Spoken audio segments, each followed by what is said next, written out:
کہ سحری بھی اور افطاری بھی ان دونوں کا جو تعلق ہے وہ اذان کے ساتھ نہیں ہے، وہ وقت کے ساتھ ہے۔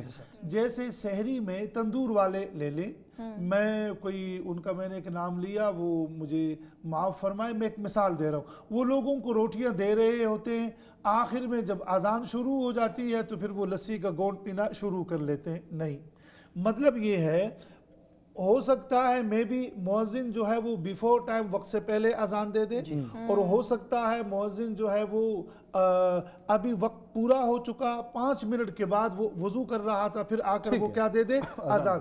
تو اب بات مختصر کر لیتے ہیں، جیسے روزہ فرض ہے کتب علیکم الصیام، یا جیسے نماز فرض ہے، ایسے ہی اوقات نماز کا جاننا بھی فرض ہے، اوقات سیام کا جاننا بھی فرض ہے۔ مجھے اور آپ کو کم از کم یہ احساس ہونا چاہیے کہ آج جو سحری کا آخری وقت ہے وہ کیا ہے، اور آج افطاری کا جو آخری وقت ہے وہ کیا ہے۔ بس وقت کا آپ کو علم ہے، بے شک آپ کی مسجد میں اذان ہوئی ہے یا کہ نہیں، لیکن وقت کا اختتام ہوا آپ افطاری کریں، سحری میں وقت کا اختتام ہوا آپ کھانا پینا کیا کر لے، بند کر لیں۔ بالکل۔ اچھا، اس میں تھوڑا سا فقہی مسئلہ بھی ہے، ٹھیک ہے، تو اس لیے علامہ صاحب میں چاہوں گا کہ آپ بھی میں قبلہ نے بالکل ٹھیک بالکل درست کہا، ہمارے یہاں بھی یہی ہے کہ افطار کا اور سحر کا تعلق کھانا اپنا اذان سے نہیں ہے، اس افطار اور سحر کا تعلق، یعنی کہ سحر کا تعلق طلوع فجر سے ہے اور افطار کا تعلق غروب آفتاب سے ہے۔ جب وقت ہوگا تو آپ اذان ہو یا نہ ہو آپ اپنا روزہ بند کریں اور اپنا روزہ افطار۔ بہت خوب جی، اگلا سوال بھی سنتے ہیں جی۔ السلام علیکم مولوی صاحب، میں ایشل بات کر رہی ہوں اسلام آباد سے۔ مجھے آپ سے یہ سوال کرنا تھا کہ جو عورتیں، خواتین جو ہیں وہ گھر کے کام کرنے کے ساتھ ساتھ جو ہے وہ آفیسز میں بھی، دفتروں میں بھی اپنی ذمہ داریاں سر انجام دے رہی ہوتی ہیں، تو وہ کس طرح سے اپنی عبادات اور گھریلو ذمہ داریوں کے درمیان میں جو ہے وہ ایک توازن رکھ سکیں، میری رہنمائی فرمائیے گا، بہت بہت شکریہ۔ یقیناً یہ تو ایک مشکل کام ہے۔